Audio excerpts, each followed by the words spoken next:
नमस्कार हमारे दर्शकों को, सब लोग जो ज्वाइन कर रहे हैं to the point with Anand Vardhan, हमारा साप्ताहिक कार्यक्रम। आनंद समय निकालने के लिए आपका एक बार फिर से बहुत बहुत धन्यवाद। तो आज मैं एक स्टेट राउंड अप कर रहा हूँ। काफी दिन से सोच रहा था कि मैं महाराष्ट्र पे आपसे बात करूंगा, तो आज मैं फाइनली उसी पर बात करूंगा। हालांकि फिर से काफी सारी खबरें आ रही हैं। माधवीपुरी बुच के बारे में बहुत बड़ी कल कांग्रेस ने खुलासा किया था, और फिर अभी अभी जब ये प्रोग्राम चल रहा है तो शायद ममता बनर्जी ने एंटी रेप बिल भी वहाँ वेस्ट बंगाल असेंबली में दिया है। अब वो भी एक बहुत अहम खबर है, कभी और बात करेंगे। तो मैं सबसे पहले महाराष्ट्र पर आता हूँ। मैं एक दो आपको स्लाइड्स दिखा रहा हूँ जिससे ये बैकग्राउंड डेटा हमारे दर्शकों को पता चल जाए। आनंद, ये सीधा सीधा पिछले 2 इलेक्शन जो महाराष्ट्र में हुए थे, इसका मेरा मकसद ये है दिखाने का कि किस तरह से वोटिंग परसेंटेजेस शिफ्ट हो गए हैं। मतलब पिछले 5 साल में लोकसभा में अगर आप यहाँ देखेंगे तो इंडिया गठबंधन को टोटल वोट परसेंटेज 43.7% आया है। 30 सीट मिली हैं, जिसमें 13 कांग्रेस, 9 उद्धव ठाकरे को और 8 एनसीपी शरद पवार को। इंडिया गठबंधन को लगभग उतना ही वोट परसेंटेज आया, 43.5, लेकिन सीट्स उन लोगों की 17 आई हैं। 5 साल का बदलाव अगर आप इसके नीचे वाली ग्रीन लाइन देखें तो वो काफी ज्यादा है। इंडिया गठबंधन या उस समय यूपीए जो भी था, उनको 34% मिले थे। शिवसेना उसमें उस समय नहीं थी। और एनडीए को उस समय लगभग 56% वोट मिले थे। सीट्स 161 मिली थी। 288 सीट्स उस समय है ये महाराष्ट्र असेंबली में। लेकिन सरकार उस समय उद्धव ठाकरे सभी जानते हैं कि कांग्रेस और शरद पवार के साथ मिलकर बना ली थी। तो ये जो बहुत ही स्टार्क परफॉर्मेंस रही है इस बार एनडीए की, इंडिया गठबंधन की। अगर आप देखें तो ये स्ट्राइक रेट मैं यहाँ पर दिखा रहा हूँ। कांग्रेस का स्ट्राइक रेट इस इलेक्शन में जो 2024 में है वो लगभग 76% रहा है। 17 जगह वो लड़े और 13 सीट पर वो जीते। बीजेपी का इस इलेक्शन में स्ट्राइक रेट 32% रहा है। 28 जगह लड़े थे, केवल 9 सीट पे जीते। और अगर आप यही देखें 2019 में, तो बीजेपी का स्ट्राइक रेट डबल था, 64%। कांग्रेस का आधा था, 30%। तो ये बहुत ही साफ सा लग रहा है कि एक एक हवा सी चल रही है। एंटी बीजेपी में ज्यादा इसको देख रहा हूँ। लेकिन ये बात शायद हमारे यहाँ अमित शाह को या मोदी जी को समझ नहीं आ रही है। वो अभी भी वो पुराने स्टाइल से लगे हैं। अपना ऑपरेशन लोटस कर दिया, इधर इसको हटा दिया, उसको किया, तो वो मेरे को नहीं लगता यहाँ वो जीतेंगे। एक चीज और मैं चाहूंगा आपसे जो टिप्पणी करें। महाराष्ट्र में, हमारे देश में किसानों का सुसाइड सबसे ज्यादा रहा है। 3 से 5 हजार किसान हर साल वहां पर आत्महत्या करते हैं। इसका कहीं भी जिक्र बीजेपी के कैंपेन में नहीं हो रहा है। वो उल्टा लाडली बहना और ये सब तो कर रहे हैं, लेकिन किसानों के बारे में बिल्कुल ही चुप है बीजेपी। तो पूरे इसको लेकर आनंद आपकी टिप्पणी चाहूंगा। Thank you Ajay. मतलब मैं इस वहीं से शुरू करूं जहां से आपने वो जो डेटा दिखा के बात कही। देखिए, शुरुआत में एक तो ये चीज समझ लें कि इस समय देश का जो मन है और देश का जो मानस है इस समय, वो बाइपोलर हो गया है। और वो बहुत ही स्ट्रांग बाइपोलर है। मतलब या तो आप इधर खड़े हैं या इधर खड़े हैं। अब वो जो बाकी पार्टीज हैं उनके लिए बहुत स्कोप नहीं रह जा रहा है। ये बात मैं इसलिए कह रहा हूं, मैं और फिर मैं आप ही के डेटा से उसको रिलेट भी करूंगा। ये बात मैं इसलिए कह रहा हूं कि जितनी रीजनल पार्टीज हैं वो अगर या तो इंडिया गठबंधन या एनडीए गठबंधन में रही तो उनका बहुत अच्छा परफॉर्मेंस रहा। लेकिन जैसे ही वो अपनी थर्ड फोर्स की तरह से गई, वो सबकी बुरी हालत हुआ है। आप बीजू जनता दल को देख लीजिए, उड़ीसा में बुरी हालत हुई। आप आंध्र प्रदेश में वाईएसआर कांग्रेस को देख लीजिए, बुरी हालत हुई। आप तेलंगाना में बीआरएस चंद्रशेखर जी की पार्टी को देख लीजिए, बुरी हालत हुई। और ये बात, और उत्तर प्रदेश में बीएसपी को देख लीजिए, बुरी हालत हुई। और कहीं पे भी आप हरियाणा में चले जाइए, जेजेपी को देख लीजिए, बुरी हालत हुई। अब इसमें कुछ लोगों का कहना यह है कि नहीं नहीं, वो ममता बनर्जी जी ने तो कर लिया था। एक चीज ध्यान रखिएगा कि ममता बनर्जी जी जब वहां लड़ रही थी तो ममता बनर्जी जी पार्ट ऑफ इंडिया गठबंधन हरदम रही। ममता बनर्जी जी वेस्ट बंगाल में वो सीट एडजस्टमेंट नहीं था, लेकिन उत्तर प्रदेश में आके उन्होंने टीएमसी ने सीट लड़ी, जो गठबंधन के हिसाब से सीट एडजस्टमेंट के हिसाब से उनको एक सीट छोड़ी गई थी, चंदौली की, चंदौली नहीं, उनको एक सीट छोड़ी गई थी, नाम अभी याद आ जाएगा। खैर, ललितेश्वर जी लड़े थे कमलापत त्रिपाठी जी के पद। ये बात मैं इसलिए कह रहा हूं कि आप अगर आम आदमी पार्टी का भी वो देख लीजिए तो आम आदमी पार्टी का पंजाब में अलग अलग लड़े, लेकिन स्ट्राइक रेट बहुत अच्छा था। केरल में अलग अलग लड़े तो आप, लेकिन जहां पे ये बिल्कुल क्लैरिटी थी कि या तो बीजेपी मतलब या तो एनडीए या इंडिया। ये बात मैं इसलिए सिर्फ कह रहा हूं कि आप ही के जो आपने अभी फिगर्स दिखाई, मैं उसी से इसको बताने की कोशिश करूंगा। एक दो चीजें समझने वाली हैं, और वो समझने वाली चीजें इसलिए हैं कि विधानसभा का इलेक्शन जैसा आपने दिखाया था अभी, विधानसभा का इलेक्शन जब पिछले बार 2019 में हुआ था तो टोटल वोट परसेंटेज इंडिया गठबंधन और एनडीए का मिला के 74.74% था, 75% था, मोटे तौर पे 75% था।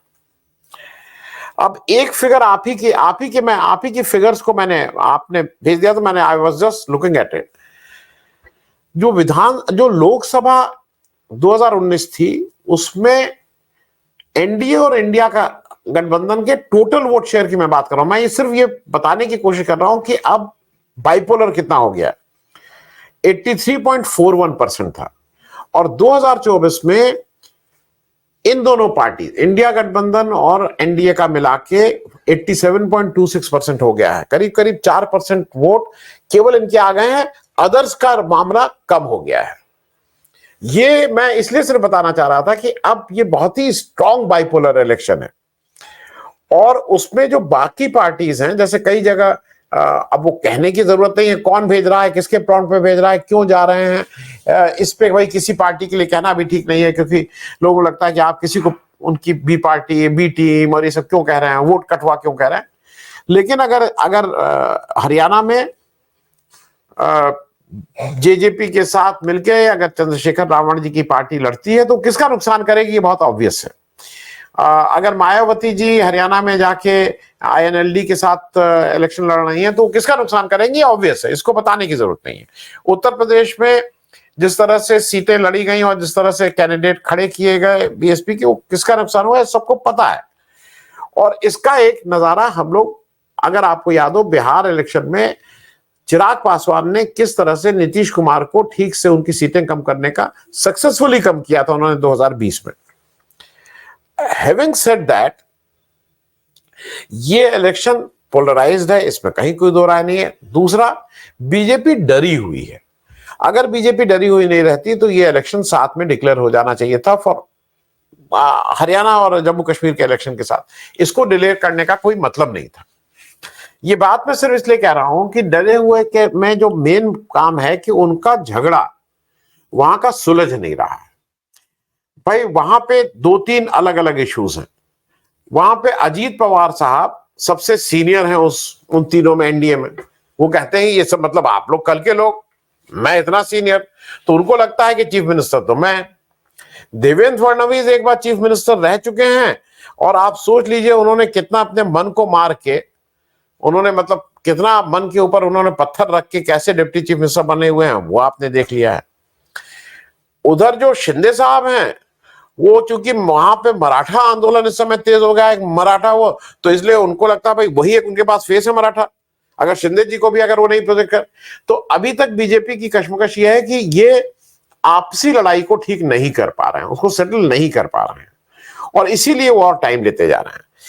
इसके सामने अगर आप देखिए तो महाराष्ट्र में जो सबसे मतलब, और एक और मैं उसमें करेक्शन कर दूं, ऑफिशियली तो 30 सीट इंडिया गठबंधन, 17 सीट एनडीए, 1 सीट अदर्स। वो 1 सीट भी कांग्रेस वाला, वो जो कांग्रेस में जाके चला गया। तो अगर आप ऑन ग्राउंड देखिए, रियलिटी में 31-17 का है, करीब करीब दुगने का फर्क हो गया है। जो सबसे बड़ा जो इस समय जो cause of worry for BJP and cause of relaxation नहीं बोलेंगे, मतलब थोड़ा इंडिया गठबंधन आराम की सांस ले सकता है कि महाराष्ट्र इज वन स्टेट जहां पे अभी तक आपने कोई भी आपस की बिकरिंग नहीं देखी है, टू दी एक्सटेंट कि समाजवादी पार्टी के अखिलेश यादव वहां जाके अपना प्रदर्शन करते हैं, अपने सारे एमपीज को ले जाते हैं, वहां की लोकल टीम करती है, यह भी माना गया है कि उनको अकोमोडेट कहीं ना कहीं किया जाएगा। तो वहां पे सब कुछ करने के बाद भी बीजेपी के मतलब पूरे कोशिश के बाद भी कोई बिकरिंग नहीं है, और उसका एक ज्यादा बड़ा श्रेय कांग्रेस क्या तो है भाई, कांग्रेस तो सेंट्रल लीडरशिप, लेकिन मैं ज्यादा बड़ा श्रेय वहां की जो लीडरशिप है उद्धव ठाकरे और शरद पवार को देता हूं, जिन्होंने बहुत मैच्योरली इस काम को किया। अच्छा, हर एक को अपना अपना पुराने, सबको बीजेपी ने जिस तरह के घाव दिए हैं, आज बीजेपी ने जिस तरह से उनको धोखा दिया, सबको याद है। उद्धव ठाकरे जी का जैसा बार बार कहना था कि भाई जब ये इलेक्शन 2019 में हुआ था तो उनसे पहले ही कहा गया था कि आप चीफ मिनिस्टर बनेंगे, और फिर उनको चीफ मिनिस्टर नहीं बनाया। तो ये उनको याद तो होगा ही, ऐसा तो नहीं है कि उसको भूले हैं। शरद पवार जी के बारे में जिस तरह की घटिया बातें बीजेपी की तरफ से कही गई, और घटिया बातें कोई बीजेपी के, जो बीजेपी बोलता है ना फ्रिंज, उनको नहीं कहा गया। अमित शाह के मुंह से अगर कही जा रही है तो अमित शाह को या तो फ्रिंज बोलिए, मोदी जी कहिए वो फ्रिंज एलिमेंट है, लेकिन अगर वो फ्रिंज नहीं है और आपके बाद नंबर 2 है और पार्टी वही चला रहे हैं, तो जो बातें शरद पवार जी के लिए कही गई हैं, तो शरद पवार जी भी जीवन के 86-88 साल के उम्र के पड़ाव पे मुझे नहीं लगता है कि वो एक प्रैक्टिसिंग पॉलिटिकल आदमी है जो पावर पॉलिटिक्स करते हैं। वो इतनी बड़ी मैग्नेमिटी हो जाएगी उनकी कि वो ऋषि संत हो जाएंगे कि उनको लगेगा नहीं नहीं, बड़ी इन्होंने गाली दी, हम तो इनके साथ बड़े अच्छे आदमी हैं, इनको गाली देने के बाद। और दूसरा जो मुझे लगता है कि शरद पवार जी का इस तरफ रहने का एक बड़ा कारण यह भी है कि जो अजीत पवार साहब ने अपनी पत्नी, जो बाद में उन्होंने माफी मांगी, उन्होंने कहा है गलती हुई थी मुझसे, अपनी पत्नी को उनकी बेटी सुप्रिया सुले के सामने लड़ाना, मेरे ख्याल में वो जैसे घर की लड़ाई को शरद पवार सड़क पे नहीं आने दिए थे। लेकिन इसके बाद अब क्या रह गया, तो अगर आपने इसके भी का लिहाज नहीं किया है तो मेरे ख्याल में अब शरद पवार ने भी जैसे कमर कसे हुए हैं। कांग्रेस की तरफ से कोई दिक्कत है नहीं वहां। मैं एक चीज और एक दो चीजें कह दूं कि एक जो लाडली बहना स्कीम की बहुत बहुत ज्यादा लोग तारीफ कर रहे हैं। लोगों का कहना है कि इलेक्शन आगे पोस्टपोन करने का एक बड़ा कारण यह है कि उसकी एक किश्त और आ जाए, 2 किश्त आ चुकी हैं उस पैसे की, 1 किश्त और आ जाए तो इसमें हो जाएगा। लेकिन बीजेपी की दिक्कत क्या है कि बीजेपी सब कुछ बढ़िया बढ़िया करती है, बहुत अच्छा से करती है कि राम मंदिर एक अच्छा से बनाएंगे, राम मंदिर में जाके हम लोग वो करेंगे, और एक तरफा पूरा 543 में 543 से ज्यादा ही सीटें आ जाएंगी। वो शंकराचार्य जी आ जाते हैं, वो कहते हैं ये तुम हिंदू वाला काम ही नहीं कर रहे हो, ये तुम गैर हिंदू वाला काम कर रहे हो, ये तुम कैसे कर सकते हो, ये बिल्कुल गलत है, ये धर्म के हिसाब से गलत है। उस पर पूरा पानी फिर जाता है, और होता क्या है, अयोध्या भी हार जाते हैं। उसी तरह से लाडली बहना निगम, अरे लाडली बहना स्कीम बड़ी अच्छी बेमानी में इतने आकंठ डूबे हुए हैं कि एक और उस पे बहुत सी वो है, मैं उसको फिर से इसमें अपने साथ कहूंगा कि इसको लगा देंगे जब वो है 3600 करोड़ की बनी हुई 35 फीट की शिवाजी की मूर्ति अगर गिर जाती है तो वो आपकी लाडली बहना निगम को एक झटके में बहा के लेती जाती है उसकी गुडविल को। अब आपको केवल माफी तो मांग ही रहे हैं, आपको नाक रगड़नी पड़ेगी इस बार महाराष्ट्र में वोटरों के सामने। क्योंकि देखिए एक चीज ध्यान रखिएगा, शिवाजी हम सब लोग जो भारतीय हैं, हम लोगों के लिए मैटर ऑफ प्राइड है, हम सब लोगों के हीरो हैं। लेकिन महाराष्ट्र के लिए वो शायद मैटर ऑफ प्राइड और हीरो से कुछ ज्यादा है। जो एवरेज मराठी है, वो चाहे यूपी में रहता हो चाहे अमेरिका में रहता हो, उसके लिए शिवाजी उसके एक उसको कुछ कहीं उसका एक अंश है, उससे वो उनसे ताकत ड्रॉ करता है, और उसको वो जैसे वो भाई ये जीरो टॉलरेंस है, इसमें कोई वो नहीं है। आपने जब उनके साथ ये किया है, उसमें भ्रष्टाचार भी किया, और माफी मांगने से काम नहीं चलेगा। आप कह रहे हैं कि हवा तेज चलने से मूर्ति गिर गई। और एक छोटा और बात कर लूं, किसान की बात आपने कवर कर ली है इसलिए उसको मैं नहीं छू रहा हूं। किसानों को आप लगातार गाली देते रहेंगे, वो किसान क्या करेंगे वो तो देखिए जाएगा। एक और जो अंडरलाइंग है, गुजरात वर्सेस महाराष्ट्र वाला जो है, वो एक बड़ा इशू है जो लोकसभा से ज्यादा विधानसभा में वो काम करेगा। और देखिएगा, क्योंकि ये सारा मामला ये है कि आप यहां से सारी इंडस्ट्रीज को खींच के ले जा रहे हैं गुजरात में, वो एक काम मेरे हिसाब से बहुत ठीक स्केल पे करेगा। और जो आपने अभी माधवी बुच की बात कही, मैं एक ऐड करके खत्म कर दूं। कल पवन खेड़ा, परसों जब भी एक प्रेस कॉन्फ्रेंस हुई थी, कल आईसीआईसीआई बैंक की तरफ से एक स्पष्टीकरण आया। आज पवन खेड़ा फिर कॉन्फ्रेंस करके बताया कि आईसीआईसीआई बैंक कितना झूठ बोल रहा है। आईसीआईसीआई बैंक कह रहा है कि ईसॉप हमारे यहाँ 10 साल तक ले सकते, आप कभी भी उसको अपने अपने राइट को एक्सरसाइज कर सकते हैं। और यही आईसीआईसीआई बैंक जब अमेरिका में अपना फाइल कर रहा है अपने, वो यहाँ पे उसने कभी फाइल नहीं किया था, ये डॉक्यूमेंट्स यहाँ नहीं दिए हैं सेबी में, वहां जब इन्होंने फाइलिंग की है किसी के लिए, तो वहां कहा है कि ईसॉप केवल 3 महीने के अंदर आप एक्सरसाइज कर सकते हैं, 3 महीने के अंदर। ये तथ्य के साथ आज की प्रेस कॉन्फ्रेंस में आया। तो ये तो आकंठ उसमें डूबते जा रहे हैं, जिसमें जो पवन खेड़ा का कहना ये कि चेस का खेल है, खिलाड़ी कौन है ये जरा अब धीरे धीरे देश को भी पता लगता जा रहा है। अजय जी आनंद, अब मैं आपसे आज बात करूंगा दूसरी स्टेट जो बिहार है।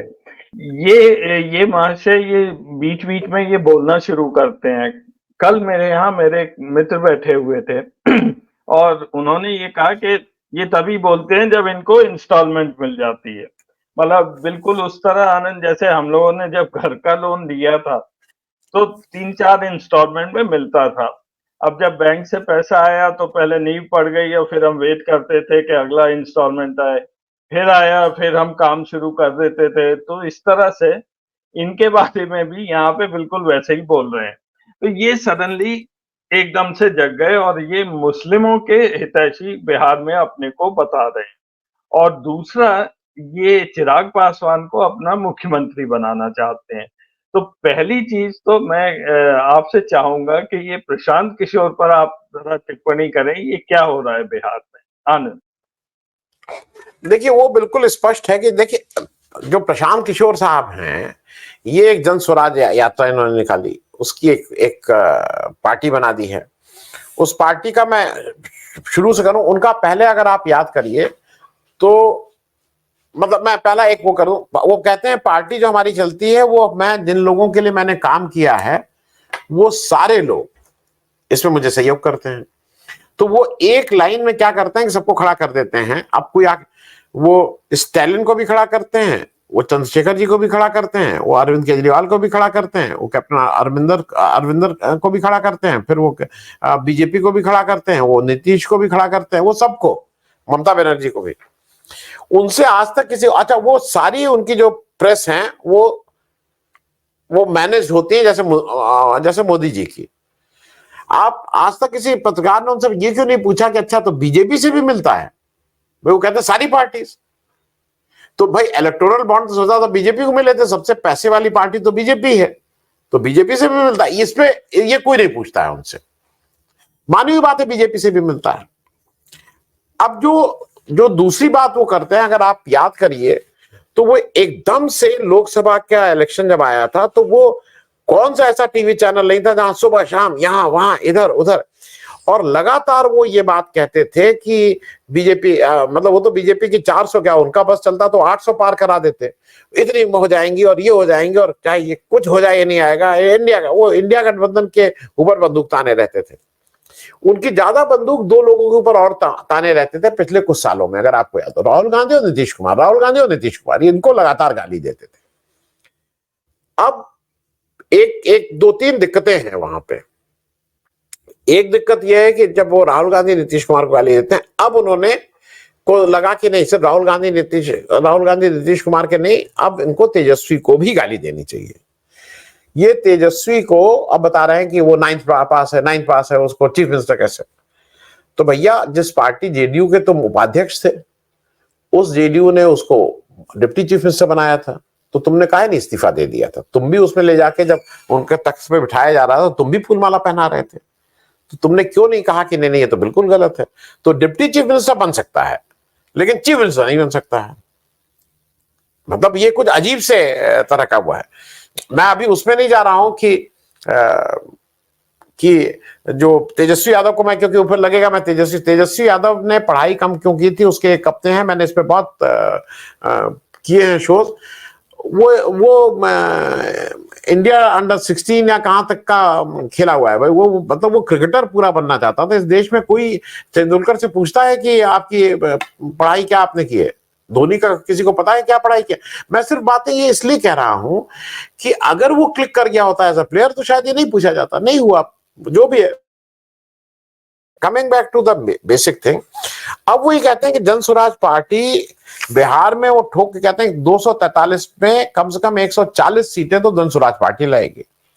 ये उसी तरह का रेटोरिक है जो लोकसभा के समय उन्होंने बोलना शुरू किया था।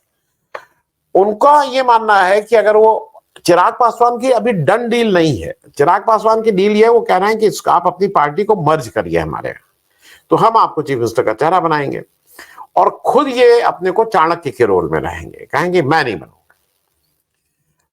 कुछ मेरे कल ये मुझे एक नया एंगल बिहार में से ही पता लगा कि ये अपने को ये मानते हैं कि भाई मैं ब्राह्मण हूं तो ब्राह्मण वोट तो इनकी जेब में है, सब ब्राह्मण इनके पीछे खड़े हो जाएंगे। लेकिन बिहार में या कहीं पे भी ब्राह्मण वाला एक और चीज समझ लीजिए, बिहार में ब्राह्मणों के कई वो हैं। बिहार में एक मैथिली स्पीकिंग ब्राह्मण है, एक भोजपुरी स्पीकिंग ब्राह्मण है। वो किसी भी कास्ट में अगर आप जब कास्ट को का डाइसेक्ट करते हैं तो उसके बाद बहुत बहुत बहुत वो निकलने आते हैं। तो ये उस पॉलिटिक्स में अपने को, हालांकि अपने को आइडेंटिफाई नहीं करते हैं। बिहार की जितनी जो पॉलिटिक्स है उसमें मेरे तो बहुत से लोगों ने ये कहा है कि अगर 10 सीट डबल फिगर इनको मिल जाएंगी तो मेरे कुछ पत्रकार साथी हैं जिन्होंने ऑन एयर कहा है कि वो पत्रकारिता छोड़ देंगे 10 सीट अगर मिल गई तो इनको। अब ये जो कर रहे हैं इससे किसका फायदा होगा ये सबको समझ में आ रहा है। ये जो कर रहे हैं ये किसके ऊपर प्रेशर बना रहे हैं ये भी समझ में आ रहा है। ये क्यों करते हैं, ये अपनी रेलेवेंस रखना चाहते हैं। क्योंकि मैं दो इंसिडेंट और आपको याद दिला दूं। ये 2014 में इन्होंने मोदी जी का साथ क्यों छोड़ा था? अगर याद यही है कि भाई ये मोदी जी क्या ये चाहते थे ना कि अच्छा प्राइम मिनिस्टर मैंने बनवा दिया तुमको, अब चलाऊंगा देश में। मतलब ये कुछ एक कोई काउंसिल बने और जिसके ये चेयरमैन हो जाएं और फिर यही बताएं कि कैसे देश चलेगा। इनकी इच्छा ये थी। तो मोदी जी ने इनको निकाल बाहर किया। फिर इनकी इच्छा, जब ये कांग्रेस में नेगोशिएट कर रहे थे तो सब जगह ये कांग्रेस में इनका ये जो था जिसकी वजह से इनका था कि हमारा बन नहीं पाया, कि राहुल गांधी से कहा कि भाई आप अपना अध्यक्ष बन जाइए लेकिन जनरल सेक्रेटरी इंचार्ज मैं रहूंगा और मैं ही पार्टी चलाऊंगा। आप कभी कभी आप मन करे तो आ जाया करिएगा लेकिन पार्टी मेरी। ये कुछ इस तरह के टर्म्स करते हैं। ये जनता दल यू में भी जो वो पार्ट एंड पार्सल हुए, तो पार्ट एंड पार्सल हुए तो वहां क्यों नहीं? क्योंकि नीतीश कुमार तुम अपना चीफ मिनिस्टर हो जाओ। इन्होंने अपना कैबिनेट मिनिस्टर की रैंक का इन्होंने पद भी ले लिया था, डेवलपमेंट काउंसिल वाउंसिल कुछ करके। भाई तुम अपना नीतीश जी अपना घर में रहिए, चलाता मैं हूं इनको। तो इनकी ये जो इच्छा है ना कि मैं चीफ मिनिस्टर, मैं प्राइम मिनिस्टर, मैं चलाऊं, मैं पार्टी चलाऊं, तो वो इनकी पूरी होती हुई अभी तो नजर नहीं आ रही है। ये किसके प्रॉन्ट पे कर रहे हैं, क्या कर रहे हैं, उसमें ज्यादा बोलना बहुत मतलब सभी को पता है, उसको बार बार रिपीट करने से कोई फायदा नहीं है। लेकिन बिहार में मुझे नहीं लगता है कि जन स्वराज पार्टी की थोड़ी भी दाल गलने वाली है। वहां जो पार्टी जो फैक्टर्स हैं वो नीतीश कुमार, लालू, ये लोग फैक्टर्स हैं। कांग्रेस की एक गुडविल हाल के दिनों में बहुत ज्यादा हुई है। और एक जो बात और है कि बिहार ने बहुत संघर्ष किया है। तो बिहार में एक जो पॉलिटिक्स ऑफ वंचित और दलित की चलती है, जिसकी वजह से वहां के कम्युनिस्ट पार्टियों का संगठन जबरदस्त संगठन है। जो जब भी कोई इलेक्शन होता है या आरजेडी का जब पिछली बार गठबंधन था उसके पहले भी, तो वहां संगठन के लेवल पे जो कम्युनिस्ट पार्टी जो चाहे सीपीआई हो चाहे उनका जबरदस्त नेटवर्क है। और वो शायद एक इंडिया गठबंधन को एक रेडीमेड बूस्ट देता है और इलेक्शन के समय वो बहुत काम करता है। तो मुझे ये अभी बड़बोलापन है, इसका कुछ होने वाला नहीं। अजय जी। जी आनंद, लास्ट में 5 मिनट में मैं चाहूंगा 2 चीजों पर आप और कमेंट कर दें। एक तो चिराग पासवान के बारे में, ये इन्होंने मोदी जी का पिछला जो बिल आया था उसमें ये ज्यादा इन्होंने सपोर्ट नहीं किया था वहां पे। तो थोड़ा सा मोदी जी इनसे नाराज से लग रहे हैं। और ये भी सुनने में आया है, ऐसा कोई पक्की खबर नहीं है, लेकिन के ये एनडीए को छोड़ भी सकते हैं। हालाँकि इन्होंने अभी ये इसका खंडन किया है, कल ही इन्होंने बोला है, लेकिन हमेशा ये लगता है जब कोई इस बात का खंडन करता है तो उसके पीछे कुछ न कुछ बात होती ज़रूर है। और एक नीतीश बाबूजी का रोल अब क्या घटता जा रहा है वहाँ पे, वहाँ भी ऑपरेशन लोटस अपने ऊपर ही अमित शाह अपने ही साथियों के ऊपर चला रहे हैं। अभी एक तो ये केसी त्यागी जी ने रिज़ाइन किया, इस पे भी मैं आपका आपका सुनना चाहूँगा कि ये क्या हो रहा है? संजय झा जी को अपॉइंट किया गया जेडीयू नेशनल प्रेसिडेंट, और ललन सिंह जी पार्लियामेंट में वो जब बात कर रहे हैं तो वो मोर बीजेपी पर्सन लग रहे हैं रादर देन अ जेडीयू पर्सन। तो क्या जेडीयू का कोलैप्स होता जा रहा है? आनंद। मैं दो तरह से इसको देख लूं। एक तो मुझे ये चीज समझ में आती, जो चिराग पासवान जी का जहां तक मामला है कि मैं मोदी जी से इंसेपरेबल हूं। अरे भाई, अपने घर में अपने चाचा के साथ तो रह नहीं पाए, अब किससे इंसेपरेबल हो, किससे नहीं हो, ये सब कहने की बातें हैं। तो अब और क्या कहेंगे? अगर मान लीजिए खबर आ रही है कि वो खुले, अभी तो सब जगह खबर आ रही है कि पीके से उनका बातचीत हो रही है, पीके उनको ला रहे हैं, तो क्या स्टेटमेंट और क्या दें कि नहीं नहीं मोदी जी को हम छोड़ के जा रहे हैं? तो उनके लिए लाजमी था कि स्टेटमेंट देना, क्योंकि मोदी जी क्या ये बार बार आपको कहते भी रहना है। जब मोदी जी अंदर आए तो गडकरी जी को छोड़ के, अगर आपको याद हो, मोदी मोदी ताली बजा के आपको ये करते रहना, तो ये उसी रेंटिंग का वो रेंटिंग है। तो चिराग पासवान भी वो रेंट कर रहे हैं, तो इसके मतलब उसमें उसमें कुछ बात ढूंढने की जरूरत नहीं है, क्योंकि 5 मिनट में खत्म करना। केसी त्यागी साहब का कोई आधार नहीं है। केसी त्यागी साहब एक वोट कहां दिलवा पाएंगे? कोई कंस्टिट्यूंसी देश की बता दीजिए जहां पे वो एक वोट दिलवा पाए, कहां पे वो किसको तोड़ के कहां ले जा पाए। केसी त्यागी साहब को मैं याद सिर्फ इसलिए दिला दूं कि अगर ये जेडीयू जो थी उसमें से पहले इनको प्रवक्ता पद से हटा दिया गया था, फिर बहुत कोशिश करके किसी तरह से करके फिर प्रवक्ता बने थे, उन्होंने फिर हटा दिया। तो he was absolutely on the sweet will of Nitish Kumar.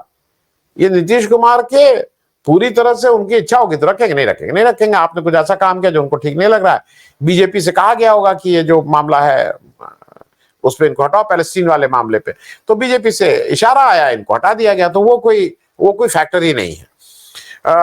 जहां तक रहे संजय झा, ये हाल के दिनों में संजय झा से नीतीश कुमार जी का घनिष्ठता ज्यादा बढ़ी है। Sanjay Jha was one of the people who was instrumental in taking Nitish ji to NDA back, वापस जाने में उनका एक अहम रोल था, क्योंकि दिल्ली में दूसरे लोग काम कर रहे थे, हरवंश जी लोग काम कर रहे थे, लोकल पटना में संजय झा थे, उनके आज की तारीख में कॉन्फिडेंट हैं, इसलिए हुआ है। ललन सिंह इज इंटरेस्टिंग, क्योंकि मेरी भी एक जमाने में ललन जी से बहुत घनिष्ठता रही थी, बहुत ही मेरे अच्छे मित्रों में थे मैं बोल रहा हूं, ये ध्यान रखिएगा। ललन सिंह इज वन जो मुझे एक बार बीच में, हालांकि वो नीतीश जी के साथ छोड़ के अलग हुए थे, लेकिन उनका अपना कोई वो नहीं है। ठीक है, वो लोग कहते हैं उनका भूमियारों में प्रभाव है, वो एक सीट या 2 सीट तक लिमिटेड है। ललन सिंह, ये फैक्ट है कि वो बहुत बीजेपी के साथ दिखाई देते हैं, बहुत कंफर्टेबल दिखाई देते हैं। मेरा आकलन यह है कि ललन सिंह अगर कोई लंबी डील करेंगे तो वो जेडीयू में रहते हुए नहीं करेंगे। ललन सिंह कैन बी, मतलब ये मैं अपने आकलन से बात कर रहा हूं, मेरे पास कोई इसकी खबर नहीं। ललन सिंह जेडीयू का फेस नहीं बनेंगे कभी भी। ललन सिंह बीजेपी में आके वहां के उनका फेस बन सकते हैं बिहार का, इसकी संभावना से इनकार नहीं किया जा सकता है, क्योंकि जेडीयू में जो लोग हैं वो ललन सिंह की लीडरशिप को स्वीकार नहीं करेंगे। तो एक गेम ये हो सकता है कि ललन सिंह, अब एक आध लोग अगर छूट जाए अपनी वजहों से, लेकिन वैसे मुझे नहीं लगता है कि उनमें से कोई भी ललन सिंह के साथ आएगा। लेकिन मान लीजिए एक आध, Lalan Singh can go with BJP as BJP, वो बीजेपी में शामिल हो जाएं, बीजेपी का फेस हो जाएं, कल के दिन मुख्यमंत्री का फेस भी बीजेपी उनको कर दे, कुछ इस तरह की बात तो हो सकती है। लेकिन जेडीयू में फेस बनेंगे नहीं। और ये आपकी बात बिल्कुल सही है कि वो बीजेपी के साथ इस समय ज्यादा कंफर्टेबल, मैनरिज्म दिखाना, उनको हर जगह ले जाके आगे बिठाया जा रहा है, जो आज तक नहीं मिलती थी इज्जत, उस तरह की इज्जत दी जा रही है। ठीक है, और ये अगर दे रहे हैं तो बिल्कुल उनको, ललन से कोई गलत काम नहीं कर रहे हैं। अगर भाई उनको इतना बीजेपी भाव दे रही है तो उस भाव के हिसाब से अपना अपना प्राइस मांगेंगे एक समय। Ajay ji, interesting Anand, thank you so much. आज समय बस इतना ही है। थैंक यू सो मच जुड़ने के लिए। नमस्कार। Thank you Ajay.